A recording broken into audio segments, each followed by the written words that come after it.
So we're here at Ozora Festival 2008. We're here at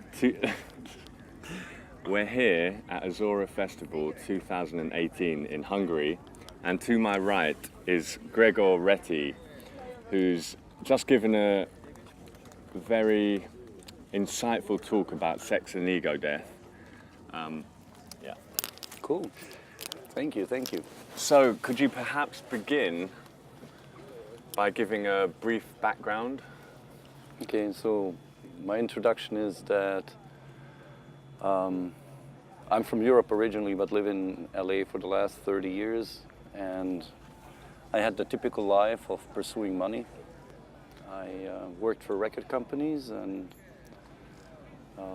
had nice executive jobs, well-paying, and I married into a very wealthy family, hundreds of millions of dollars, and I got into such a blues, such a depression that I wanted to kill myself. And the fact was the dissonance between the meaning of life and what's supposed to be the life to be pursued, which is of course materialistic and rich and never enough. And I got into a real jam, and through some miraculous situations, my soulmate showed up, and she ripped me out of that, which was not my wife. Not to be mistaken. What was your position at the time when you felt suicidal? Were you you had kids at the time? How many years were you married for? I was married 16 years, and I had 2 kids, young at that point, around 6, 7 years old. And it was a real disaster. I never felt so bad in my life. And I understand now what means, whatever you want to call it, depression or being besides yourself or not having a purpose or meaning in life. And there's many, many people that. And the problem is that many of those people think that they are alone, that they are the losers. In reality, all the world is the same. We all have the same issues. We all feel alone. Doesn't matter in what kind of relationship you are and have children, which I had. I still felt so alone. I cried a lot. It's just, I just didn't understand the disjointment. Now, by many people's idea of what we're expected to achieve in life, you seem to have had. Yes, and ironically, that's when the big hammer came down, and I just couldn't exist no more. And of course I was a psychiatrist, and they said everything, depression, the other one said manic depressive, whatever. Like, okay, so what can we do? There must be a way. I said, yeah, take those pills, which I refused to take. And that's when spirituality came into my life. The belief system of self and the self-realization and self-discovery. And who am I? It's awkward if we don't know who we are. And we just follow that monkey race, whatever you want to call it. And I'm right now, I mean, as I said, I had like a super rich lifestyle. I was in the Caribbean several times, on yacht vacations. I rented my own yachts, or we rented my own yachts. Snowboarding in Utah and all kinds of stuff. I mean, private jets to Las Vegas from LA with the family. So there was a lot of that around. And when did the negativity start to creep in with your marriage? Oh, okay, the timing or the exact timing I don't know, but when I realized that everything I did not connect me, not even to people, but it didn't even connect me to life. Everything seemed like I'm dreaming. You know, the famous red pill, blue pill kind of thing? Yeah. That's exactly where I was. I was like, this is not possible. I'm so much more than that, but I'm not in the right place. And anyway, it's hard to describe. It's almost like a drug experience or something. But So you perhaps started to live more and more inside your head, would you say? Actually, I was not separating myself. I was always very social. I mean, for my last birthday party in the house before my wife kicked me out, We had 150 people for a goulash party. As a Hungarian, we did the goulash parties. But I still didn't connect. I mean, I had everything. I had the BMW and the motorcycle and the big house and the rich family and the private jet of the whatever, all this crap. And I was just searching. I think I was frantically searching. I remember days where I was like going through excessive lengths on Sundays to attend church services in different churches if I can snap up anywhere meaningful something, you know, a message, which would help. I did not. I failed. But interesting, just from that idea, in case somebody else has some similar issues, there's a really good society. It's called Theosophical Society. I don't know who has heard about it. It's from 1860 or something. It's in London and New York and LA and India and Germany, and they just gather all the spiritual messages they have from Egyptians, the Greeks, from everywhere, the Kabbalah and the Buddhist book of death, and you discuss it with them, and it's so rich and empowering. So I can recommend people, if they don't know where to start with this whole subject, try to find a Theosophical Society or some articles on the internet, original articles. Now, the talk that you just gave, I'm really glad I attended. I had to wake up early for it, which was tough because, you know, we're at a festival and last night was the final night and everyone was partying till really late. But I'm glad I came, and the synchronicity we had when you started talking about Burning Man and the camp that you know, the we can speak it on camera. Highly sexed camp, let's call it that. And I just got a free ticket a few weeks back, and I'm camping in one of those types of camps. And I have to say, I've been in a relationship for 2.5 years now, and I've been to this festival 3 times and Boom Festival, and it hasn't been a test for my relationship at all. I've come alone without my girlfriend. It's never been a test. But at Burning Man, I've been told that the camp I'm at has a notorious foam party where everyone just strips off naked and rubs each other down whilst partying to a DJ and live painters, and I mean, getting rubbed down with foam by loads of naked strangers, you know, anything can happen, and I feel like it's going to be a true test. Yeah, so... But you know why the tests are why we call them tests? Because there's always a certain type of insecurity or fear factor behind it, how it's going to affect us, how it's going to affect the relationship.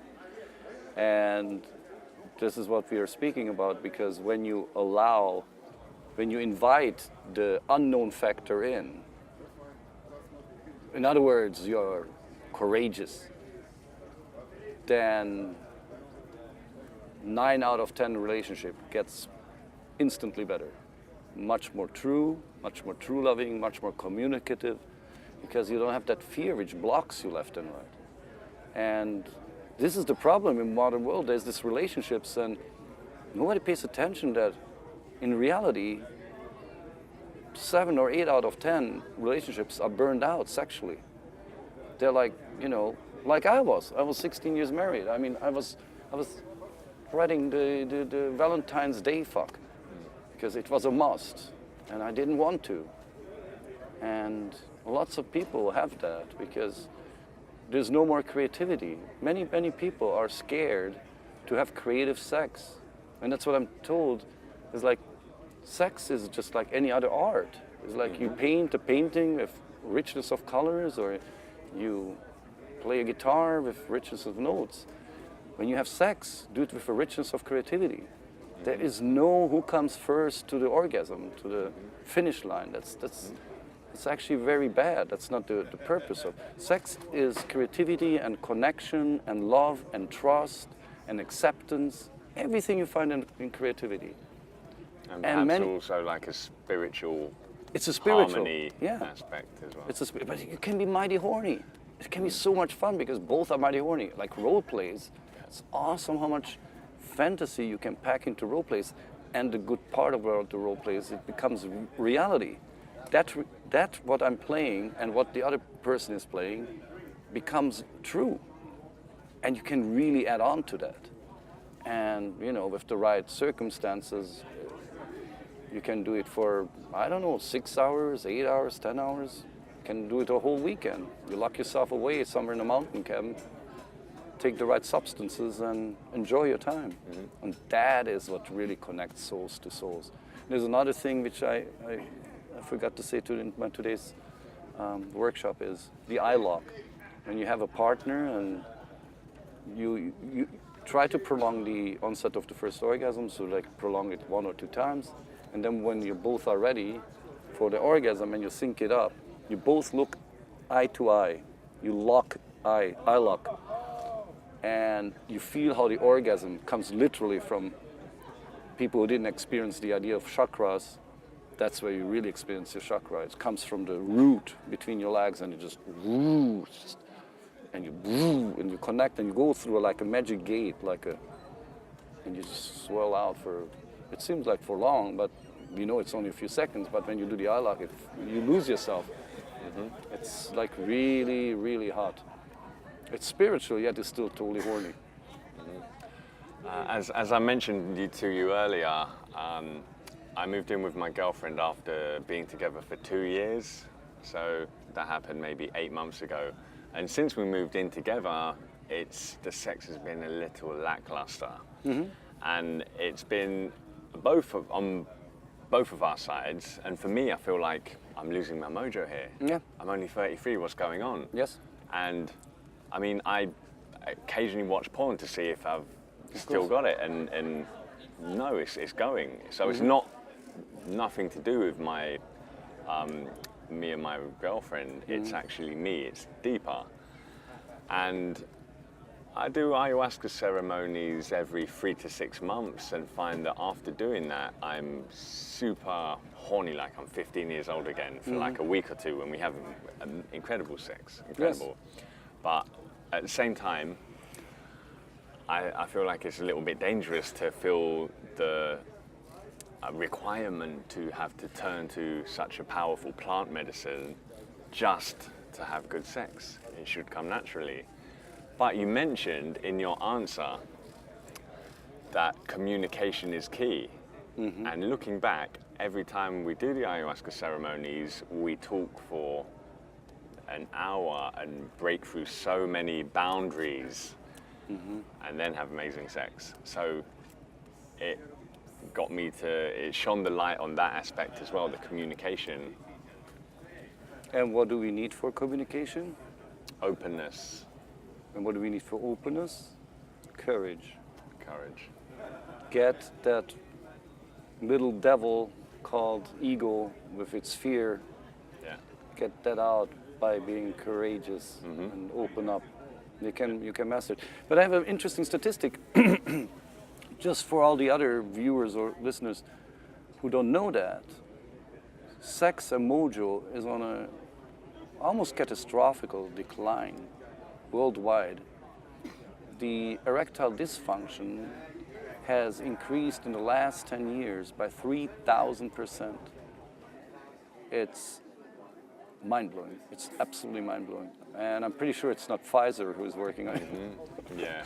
The manufacturer of Viagra. But no, it's really a huge problem worldwide and for certain nations.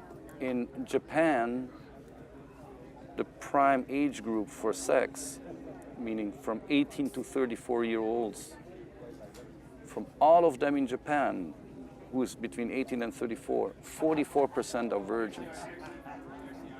People don't do it. They don't go out anymore. Yeah. I think it has a lot to do with the pressure from society, you know, and to add kids to that burden can be frightening. But these are the statistics of people who even party or use a condom. It's not necessarily a child. It's literally people don't go after each other no more. But it's worldwide. Hungary is in decline, and you know, in terms of population. Yeah. But a lot of people think nowadays with kids, people that don't have kids, in particular guys, I would add, the fear is often about can they support a child, and the amount of money involved. Everything is like we have inflation. That's just when you are in a relationship and you step up and say, okay, now child. But these people don't even get together for a one night stand. Yeah. So the child aspect is not really that strong. Mm-hmm. These are just people who just don't feel self-secure maybe, mm-hmm. or they are afraid of vulnerability. They're afraid of being hurt. That's the same like vulnerability. But it's a real question. Where does this come from? We don't have an answer. Of course, everybody points fingers at the porn on the internet and everything. Yes, the porn viewers have gone up dramatically. Women even more. 30% of all porn viewers on Pornhub are women. Mm-hmm. And is it nice? Is it bad? I don't know. That's not the point. The point is it shows a liberation from the female side, which is good. That's definitely good. But what kind of effects it has on going out and getting laid, I don't know. But it must have some kind of effect. That's why I told even to my children, I said, please try to keep a ratio to masturbate like 2 times without porn and 1 time with porn. Mm. So try to put that into usual practice, because otherwise you cannot get enough visual and erotic stimulation from a person, especially if you know that person already in and out. Yeah. So it loses its sex appeal. It's called a burnout. Yeah, because people tend to associate sex with like the glamour that you see in these often high-budget porno flicks, and that isn't necessarily a true reflection of real life, real sex for the most part, unless you're Hugh Hefner or someone like that. But what I also suggest to the people is like watch together porns mm-hmm. in a relationship, and that is very good icebreaker and a good communication factor to seeing what each one likes. Let's say you do it every Wednesday at 8 p.m. and then this week I'm picking, next week you are picking, mm-hmm. the week after I'm picking. So with that, just by the selection, we get to know each other. And then we can start talking about it. When we start talking about it, then we can go into role play and keep it like hot and steamy. Yeah. And you need to work. Everybody needs to work on sex. Yeah. You shared a hell of a lot of statistics as well. There was one about couples that watch porn together have they have 82% more sex. Not more sex. They have 82% better. Satisfaction rate about their sex life. Okay. So they're 82% more sexually satisfied. I wonder, just going around, not at this festival because I'm sure people are far more experimental here, but in the general population, if you just went to couples and asked them, do they watch porno while having sex, what do you think the percentage would be? I can give you the statistics. Because I've certainly never done that. And no, they do now. Finally, they do it. But it's like the University of Montreal is really good in that. And then there are also some sex toy vendors, online sex toy vendors. Vilo. It's a Swedish vibrator, really high quality. Also like Bluetooth and whatever. Kind of you can direct it and what have you. And they have a database of 200,000 people worldwide because they sell it internationally. And they make their own surveys, which is really good, but we have to keep in mind these are people who already purchase sex toys, which is not your average crowd. You know what I mean? From those people, 100% are using sex toys in terms of statistics. So they had a really interesting statistic. In 2015, they had 10% of the asked people had a threesome. 2015. 2016, it went up by 100%, meaning there were 20% of the asked people had a threesome in that calendar year. So it's a good sign in a way. I mean, those little things, they indicate to me people become more active, more creative. They break out, you know, and they're more daring. And that's really what we're doing. And all with this message too is like, tell people to be more daring and be yourself and pursue your sexual dreams. I was for all my life until recently transgender, and I was so in shame about it because I didn't want to show up in women's clothes, even to friends. But you know, at one point, it was actually Burning Man. It was a festival which said, hey, you are A-okay, whatever you wear, you are you. And that was me. And then I had another little experience of sorts, a drug experience, and that kind of took me out of it. So now I'm like, whoa. How important do you think it is to keep evolving your sexuality? I interview a lot of philosophers, and most of them seem to evolve their belief system continually. We had Tim Freke here, a well-known British philosopher, and he's a prolific author. He's written 35 books. And he says usually by the time he's got to the end of a book, he doesn't believe half of what's in it. And from the talk you gave, it seems like you've really pushed the boundaries with trying to experiment and evolve your sexuality, and it's a way of dissolving the ego.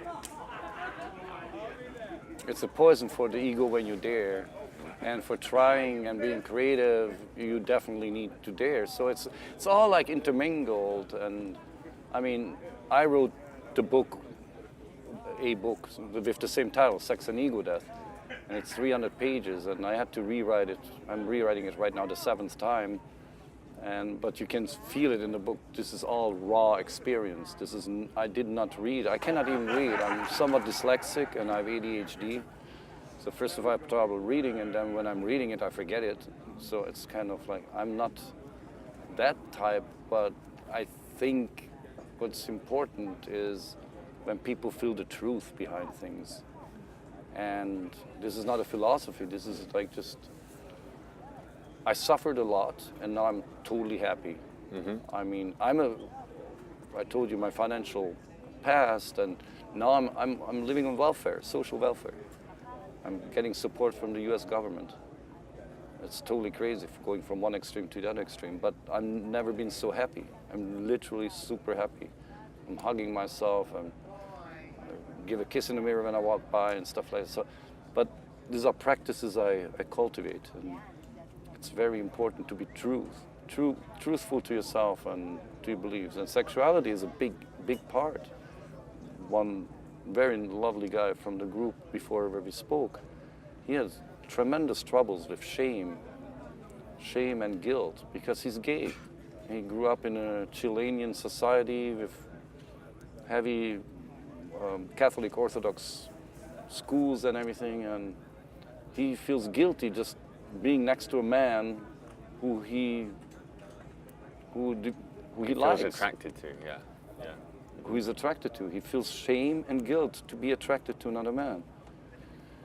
What do you do there? I mean, I helped him, I spoke to him, but the thing is, it's unbelievable how much crap we put on our shoulders, just picking it up from society and from religion.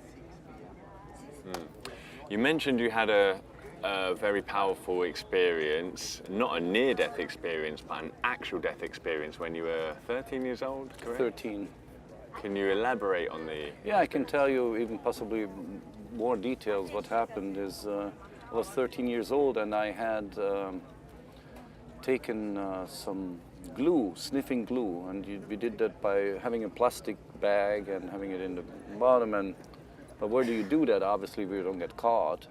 So we went into the lake.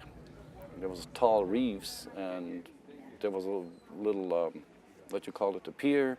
And we went down and found a fisher boat, and we just slid in there, me and a friend. And I did that, and I sniffed it so hard, somehow something happened, something clicked. I could not move. I got I spasmed, literally. So I was with the bag on my face and everything, and I didn't pass out, just the opposite. I started like hearing a humming and a rattling, and something was off. And of course I started panicking because I realized I still don't know, the bag is still somewhere there. And I unlocked, I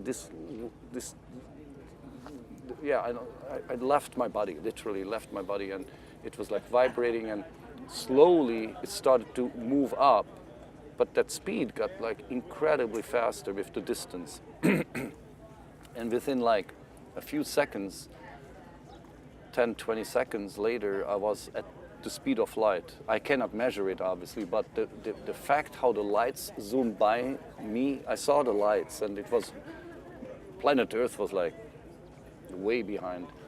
And it was a journey of like 20 minutes or so, really long journey. And I was in total panic. I knew I screwed up bad. And okay, so it's the end of my earthly life and everything. And then I arrived at the place which was very, very positive, very wonderful, beautiful, euphoria, acceptance, love, everything what you can imagine, what's positive was there. And I was just blown away how beautiful and everything. But then came a voice, calm down, you have to make a decision. And I'm like, oh no, there is somebody. This is like, I'm saved. I mean, even if not saved, but at least I'm like at a place where there's another being or something. It was an authority. It was a figure of authority, but it didn't have a shape. Would you say that it felt like God at the time, or? It was God. For me, it was God, but I don't like to use that word because it sounds so pompous. But for me, it was God. But it didn't have a shape.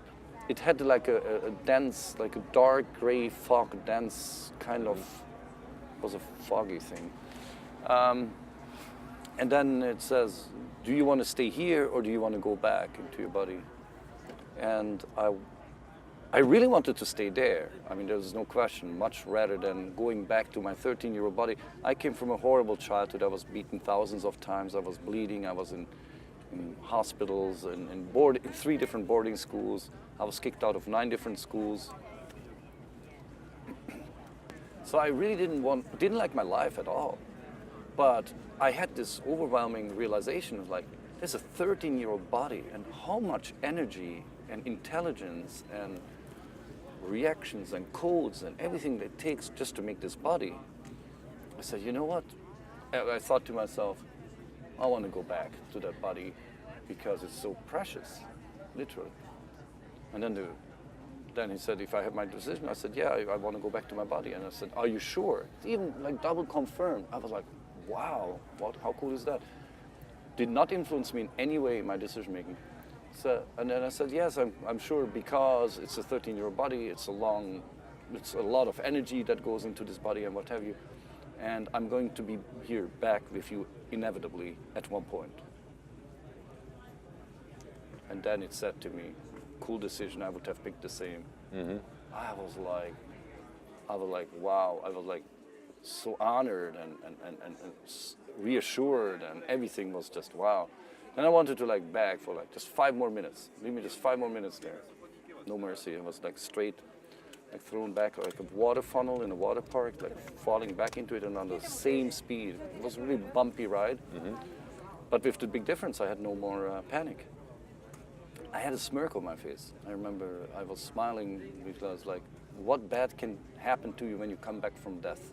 Mm-hmm. That was my thought. And then I arrived, and then when I saw the pier with the boat in my body from above, and then I quickly checked out the surrounding, and there was another pier, an L-shaped pier, with a red and a blue rowing boat. I said, oh, okay, so I saw that.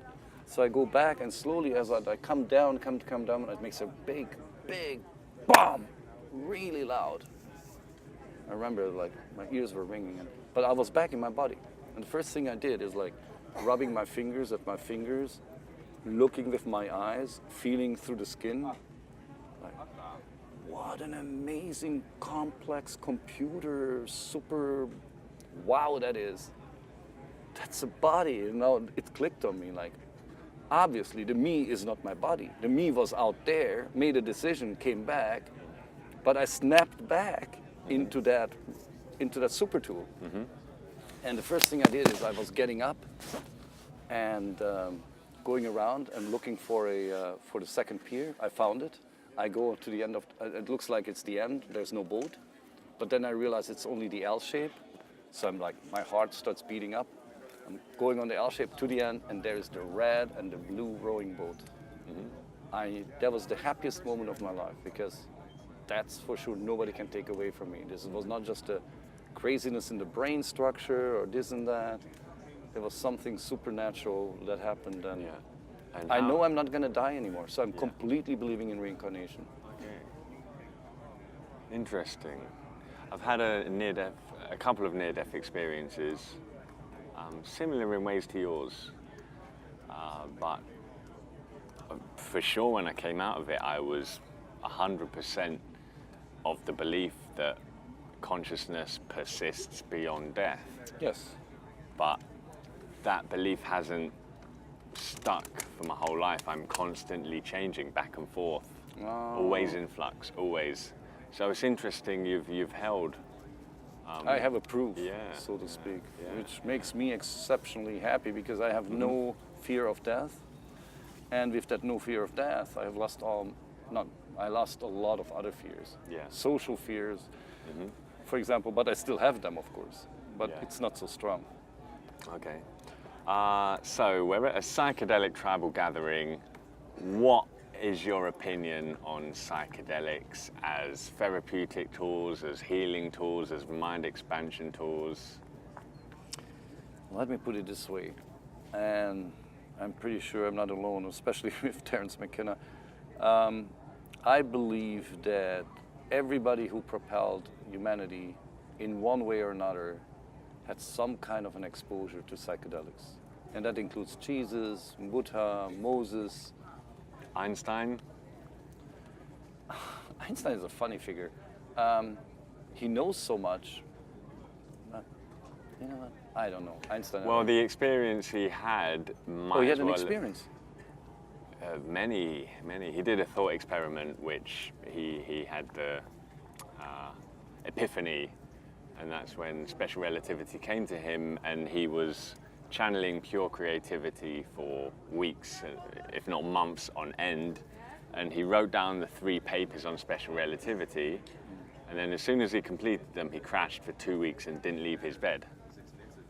So that amount of energy channeling through him Channeling energy. is going to take its toll, and that is in a way analogous to a psychedelic experience. Yeah, actually, yeah. We don't know what he did. I mean, theoretically, he could have been taking some, but it's not necessary. You can do it also without. I mean, how many times have we heard in history books that some enlightenment came to people? Or Eckhart Tolle, I mean, he was on the way of killing himself, and he realized the paradox in I want to kill myself. So who is I and who is myself? And he started to philosophize about that, and that And- brought him in to be enlightened. Yeah, he had the severing of the ego and his true inner self at that very moment. So one final question, and then we'll wrap it up because the sun has come out and it's super hot. So you've had a dozen or so experiences with ayahuasca. Ayahuasca has been a very powerful medicine for me, and a true teacher, a true plant teacher, and it's changed my life in many ways, That's wonderful. in a positive manner, which even my parents have seen, they've commented on, my whole family have. That's nice. Now you've done ayahuasca ceremonies a dozen times or so, and you've never had a response, Never. despite drinking several times during a night, pretty large amounts. Yes. What do you think that might be attributable to? I think it's my stomach enzymes, really, because I have no other explanation. I'm definitely not special. I mean, Perhaps a everybody's psychological issue, some sort of trauma that's so deep it doesn't want to come up, so it's kind of locking that functionality. I mean, I did some combo and everything, and that was very, very heavy, and in terms of felt really bad, but I never threw up, never had to purge. Same with ayahuasca, in the 12 times I did it, I never had to purge, not once. So there's something, I think, with the stomach. I don't think it's psychological. I mean, yeah. The more I do ayahuasca, the more I realize any kind of physical health problem I've had, I wouldn't say every single one, but the vast majority stems from the mind. The disease, being uneasy. about something. Yeah. I'm not feeling And I feel like if a part of my brain stagnates, it manifests in my guts not working properly, or like erectile dysfunction or something like that. And Not everybody has it. I have it too. I mean, I'm on and off with it. I mean, I had it for a while, and then the doctor prescribed me Viagra, and I did it, and it was wow. First, it didn't even. That's also interesting. The first 2 or 3 times I took Viagra, didn't do anything, and then I took it longer, and then suddenly it kicked in, and now I'm not needing it. I rarely need it, mainly for new people, like somebody I'm in a relationship with, and I like, and I have a good vibe, then it works well. I don't need the pill. But again, there's a lot of people, 3,000% more than 10 years ago. Yeah. So could you perhaps share a few final words on how someone who's watching can improve their sex life? I mean, first of all, it's hard to say because for me it's hard too. I mean, monogamy, as we just found out recently from archaeological diggings and findings, exists only between 6,000 to 8,000 years. Before that, we lived in a tribe. We made love together. We raised the children together, and everybody did their strength and contributed. So we have to see it in a time frame from 160, 180,000 years versus 6, 7, 8,000 years of domestication or what you call it, monogamy. Coincidentally, historically falls onto that time frame when humans started agriculture, and with that there was a land right involved. And now they have to be careful who's going to inherit the land. And I think that type of greed and not sharing anymore, that created monogamy. And so anybody, because we had in the workshop 65% of 65% of female have sexual fantasies about making love with another person and their partner. So because that's also, because everybody was like blaming it, points fingers at women, like, oh, they are the one which don't allow freedom or whatever. So everybody has it in their system, of course. So first, to improve your sexual life is understand that pretty much anything you go through, it doesn't matter if in sexual fantasies, like the highest female sexual fantasy is rough sex. It's the more polite, politically better correct word for rape, but something like that. I had so many women in the workshop, when I read that out, they're like, oh my God, I never knew it. I thought I'm weird, I'm strange, I'm so ashamed. But now that I hear that everybody, then I said like every woman put their hands up who has fantasies or had fantasies like that. And you see like majority of the hands go up. I mean, you know, we really need to open up, have the courage, freaking speak, and realize how very normal we are and how very much we have exactly the same issues. Doesn't matter if it's fantasies or if it's erectile dysfunction or anal sex. I mean, we had that. As most people, or many people who It's taboo for most. Yeah. Many people don't know that it takes at least 40, 50 minutes of stretching the anus sphincter, and you do it with fun. You play, you give oral, you drink another glass of wine, then you go back, then you smoke a doobie, then you go back, then you have 2 fingers, and after that you have 3 fingers. And before you realize it, either the vibrator or the penis fits in. And not only fits in, it gives extreme pleasure because there's 800 times more nerve endings in the anal area than the vaginal area. So, ooh, you know, like people feel shame that they like anal sex. It's like, no, it's totally normal. Everybody who experienced it in the correct way, they like it from there on. Yeah. So people should not just go out and look up like statistics or, I mean, I cannot say read my book because that's kind of a promotion or whatever. But from my book, by the way, every proceeds go back to non-profit. I'm not keeping one dime of it because I'm taken care by the U.S. government, so I don't need more. Okay. Yeah, it would be good. The problem with the sex quality is also we don't have reference points we can compare ourselves to. I mean, who do you want to with friends? We don't talk really honestly and openly about our sex fantasies or practices. With the parents, not. With the church, not. The websites which are around, they're like, you know, some PhDs talking something about theoretical stuff, which really doesn't bring people ahead. So we have to create an environment, a tribe, a belonging, where we have certain friends in our friendship circle where we can talk like we just did, you know? And we both can speak, yeah, you have erectile dysfunction sometimes, I have erectile dysfunction sometimes. Big deal, you know what? So are millions of others. There's nothing to be ashamed about. Okay. Thank you so much for your time. It's been an absolute pleasure. Thank you. Do we need to turn something off?